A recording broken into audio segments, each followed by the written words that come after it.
नमस्कार. आयुर्वेद आणि योग मध्ये मी डॉक्टर पूजा तुम्हा सगळ्यांचं मनापासून स्वागत करते. या व्हिडिओत मी तुम्हाला माहिती देणार आहे आपल्या स्वयंपाकघरातल्या एका अशा आहार घटकाबद्दल ज्याचे उपयुक्त गुण आपण आपल्या आरोग्यासाठी वापरून घेऊ शकतो. त्या आहार घटकाचं नाव आहे फ्लॅक्स सीड्स, ज्याला अळशी म्हणतात, जवस असं देखील त्याचं नाव आहे. या व्हिडिओत मी तुम्हाला माहिती देणार आहे की या फ्लॅक्स सीड्सच्या गुणधर्मांबद्दल, त्याच्या उपयोगांबद्दल, त्यासोबतच कुठल्या हेल्थ कंडिशन्समध्ये फ्लॅक्स सीड्स खायचे नाही आहे आणि फ्लॅक्स सीड्स कशा पद्धतीने खायचे आहेत, या सगळ्यांबद्दलची माहिती तुम्हाला या व्हिडिओत मी सांगणार आहे. तेव्हा हा व्हिडिओ शेवटपर्यंत पूर्ण नक्की बघा. अळशी ही वात आणि कफदोषाला कमी करणारी असते. ती गुणांनी गरम असते आणि त्यामुळे पित्त वाढतं. लहान मुलांमध्ये ज्या वेळेला छातीमध्ये कफ जमा झालेला असतो जो बाहेर पडू शकत नाही, आणि अशा वेळेला जर या फ्लॅक्स सीड्सचा बारीक वाटून लेप जर मुलांच्या छातीला केला, कपाळाला जर केला, तर हा जो साचलेला जीर्ण झालेला जो जुनाट कफ असतो हा बाहेर पडायला मदत होते आणि मुलांमध्ये कफाच्या आजारांमध्ये, तक्रारींमध्ये, सर्दी पडशासारख्या तक्रारींमध्ये आराम मिळतो. फ्लॅक्स सीड्स हे माइल्ड लॅक्झेटिव्ह असतात, म्हणजेच यांच्या नित्यनेमाने सेवन केल्यास कॉन्स्टिपेशनच्या आजारापासून, त्रासापासून सुटका होते. रोज जेवणामध्ये जर चमचाभर अळशीच्या बियांची पावडर जर तुम्ही घेतली तर निश्चितच पोट साफ व्हायला यामुळे मदत होते.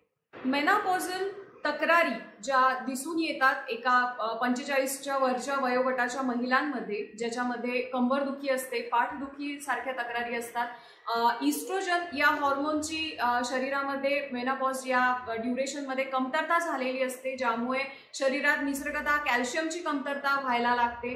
त्यासोबतच पाळीची अनियमितता असते, कधी कधी एक्सेसिव्ह ब्लिडिंग असतं. तर या सगळ्या ज्या मेनोपॉजल प्रॉब्लेम्स आहेत या सगळ्यांमध्ये फ्लॅक्स सीड्सचा खूप चांगला रिझल्ट मिळतो, कारण फ्लॅक्स सीड्स हे प्लांट इस्ट्रोजनचा स्रोत आहे. तेव्हा जर नियमितपणे अळशीचा, फ्लॅक्स सीड्सचं जर सेवन या ड्युरेशनमध्ये केलं गेलं, या महिलांनी जर या वेळेला केलं, तर निश्चितच या सगळ्या मेनोपॉजल त्रासांपासून, मेनोपॉजलच्या या प्रॉब्लेम्सपासून त्यांची निश्चितच सुटका होऊ शकते. फ्लॅक्स सीड्समध्ये एक ओमेगा 3 फॅटी ॲसिड, म्हणजेच ज्याला अल्फा लिनोलेनिक ॲसिड असं म्हणतात, या फॅटी ॲसिडचं हा एक उत्तम स्रोत असतो. मुळात हे ओमेगा 3 फॅटी ॲसिड करतं तरी काय, तर याचा आपल्या शरीराचे सगळे जे कामं आहेत, जे पूर्ण बॅलन्स आहे, वेगवेगळे मेटाबॉलिझमचे कामं असतात, ते सगळं सुरळीत राहण्यासाठी याचा उपयोग होतो. अँटी एजिंग म्हणून याचं काम होतं, अँटी डिप्रेसिंग, त्यासोबतच हे अँटीऑक्सिडंटनी परिपूर्ण असतं. केस चमकदार होतात, ते मजबूत होतात. ओमेगा 3 फॅटी ॲसिड्स हे ॲथेरोस्क्लेरोसिस कमी करतात, त्यासोबतच LDL कोलेस्ट्रॉल, ज्याला बॅड कोलेस्ट्रॉल असं म्हटलं जातं, त्याला देखील ते शरीरातनं कमी करायला मदत करतं. ॲक्ने याचा त्रास जो आहे, पिंपल्स, तारुण्य पिटिका ज्याला आपण म्हणतो, तर त्यांचा त्रास याच्यामुळे कमी होतो. स्किनचं हायड्रेशन होऊन जर ड्रायनेस आलेला असेल स्किनला, तर तो यामुळे कमी होतो. यासोबतच ओमेगा 3 फॅटी ॲसिड हे ब्रेन हेल्थ उत्तम ठेवायला मदत करतं, नर्वस सिस्टीमला इम्प्रूव्ह करणारं असतं. त्यासोबतच जॉईंट्सची आणि बोन्सची हेल्थ यामुळे मेंटेन राहते. तर अशा या बहुगुणी ओमेगा 3 फॅटी ॲसिडचा जर उत्तम स्रोत, बिगन म्हणजे व्हेजिटेरियन जर कुठला स्रोत आहे, तर तो आहे फ्लॅक्स सीड्स. त्यामुळे या सगळ्या ओमेगा 3 फॅटी ॲसिड्सचे उपयोग आपल्या शरीराला मिळण्यासाठी आपल्याला अळशीचा, फ्लॅक्स सीड्सचा आपल्या जेवणामध्ये, आपल्या दैनंदिन आहारामध्ये समावेश करणं फार गरजेचं आहे. आता बघूया अळशीचं, फ्लॅक्स सीड्सचं सेवन कुठल्या कंडिशन्समध्ये टाळायचं आहे, कुठल्या लोकांनी हे खायचं नाही आहे, याबद्दलची माहिती. अळशी ही गुणांनी गरम असते, त्याच्यामुळे पित्त वाढतं. त्यामुळे ज्यांना ॲसिडिटीचा, अल्सर्सचा त्रास आहे, ज्यांना रक्तपित्त म्हणजेच नाक फुटण्याची सवय आहे, त्या लोकांनी, त्यासोबतच ज्यांना ब्लिडिंग पाईल्सचा त्रास आहे, रक्ती मूळव्याध ज्याला आपण म्हणतो, त्या लोकांनी फ्लॅक्स सीड्सचं सेवन टाळायचं आहे.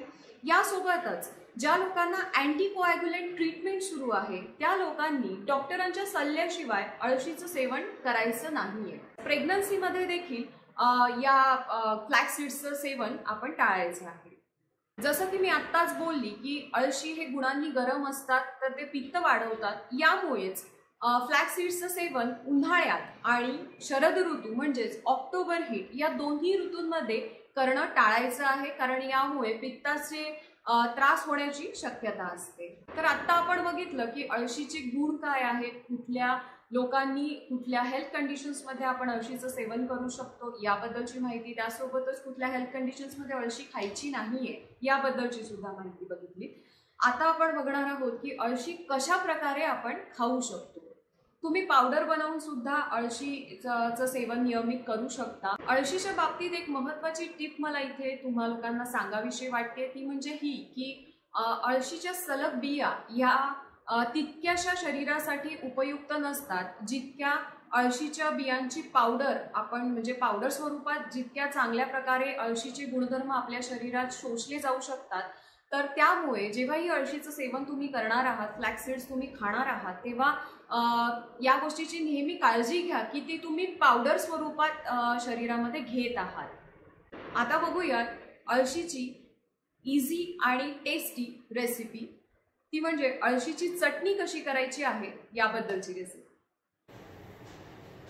आता आपण बघणार आहोत अळशीच्या चटणीची इझी रेसिपी काय आहे ते। सगळ्यात पहिले आपल्याला साहित्य या चटणी बनवायला लागणार आहे ते म्हणजे एक साधारण बाउलभर हे भाजलेले फ्लॅक्स सीड्स, थोड्याशा लसणाच्या सोललेल्या लसणाच्या पाकळ्या, जिरं, मीठ आणि मिरची। इथे मी पोपडा मिरची, ज्याला चपाटा मिरची असं देखील म्हटलं जातं, ती वापरते आहे। तुम्ही लाल तिखटाचा देखील इथे वापर करू शकता। आता आपण बघणार आहोत हे करायची कृती काय आहे। या ठिकाणी आपण जे अळशीचे बी घेतलेले आहेत ते आपण मंद आचेवरती खरपूस भाजून घेणार आहोत। सगळ्यात पहिले भाजण्याचा उद्देश हाच की बियांमध्ये जर कुठल्या प्रकारचा द्रवांश असेल तर तो या भाजण्याने निघून जाईल आणि बिया पूर्णतः कोरड्या होतील। या कोरड्या बियांमुळे चटणी ही टिकाऊ बनते आणि त्यासोबतच एक कारण हेही आहे की अळशीच्या बियांना एक विशिष्ट प्रकारचा उग्र गंध असतो जो भाजल्यामुळे निघून जातो। म्हणून आधी आपण या बिया चांगल्या प्रकारे थोडासा रंग बदलेपर्यंत मंद आचेवरती भाजून घेणार आहोत।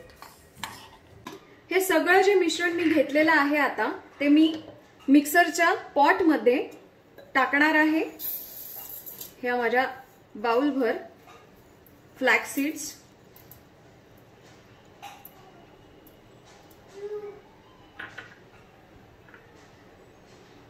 लसणाच्या पाकळ्या, इथे मी लसणाच्या पाकळ्या थोड्या जास्त वापरते आहे कारण मला जरा झणझणीत चमचमीत असं खायला आवडतं। तर त्या हिशोबाने तुम्हाला जसं तुमची चव आहे, जी तुमची आवड आहे खाण्याची, त्या हिशोबाने तुम्ही लसणाच्या पाकळ्या यात टाकू शकता।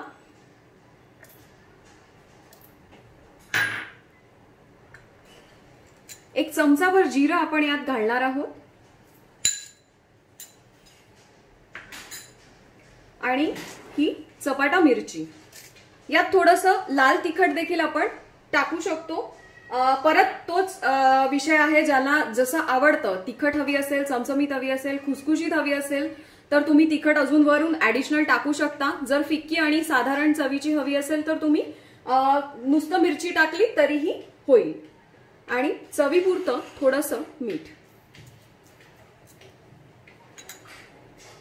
आता हे सगळं जे आपण या पॉट मध्ये घेतलेलं आहे हे आपण आता मिक्सर मधनं फिरवून घेणार आहोत, बारीक फिरवून घेणार आहोत। तर ही झाली आपली चटणी तयार। बारीक वाटून घेतलेलं आहे मी याला चांगलं। आता याला आपण एका बाउल मध्ये काढून घेणार आहोत। तुम्ही असं नुसतं जर अळशीच्या बिया पावडर करून जर खायचं म्हटलं तर त्या चवीला फारशा टेस्टी लागत नाही, पण जर तुम्ही चटणीच्या स्वरूपात त्याला खायला घेतलं तर निश्चितच तुम्हाला ते आवडेल। यात असलेले जिरं, लसण यांसारखे जे कंटेंट आहेत आपण टाकलेले ते पचनासाठी अतिशय उत्तम असतात।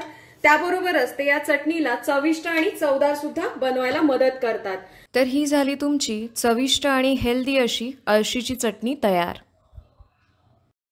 तर ही होती माहिती अळशी, फ्लॅक्स सीड्स यांच्या गुणधर्माबद्दल आणि उपयोगांबद्दल. आशा करते या व्हिडिओ दिलेली माहिती तुम्हाला आवडली असेल, आणि जर आवडली असेल तर खाली दिलेल्या कमेंट बॉक्समध्ये तुमच्या प्रतिक्रिया आम्हाला जरूर कळवा. यासोबतच तुम्हाला जर कुठल्या विषयावरती व्हिडिओ बनवायचा असेल किंवा बनवून त्याबद्दलची माहिती हवी असेल तर तुम्ही ते देखील आम्हाला कमेंट बॉक्समध्ये सांगू शकता. आम्ही खास तुमच्यासाठी त्या विषयावरती व्हिडिओ घेऊन येऊ.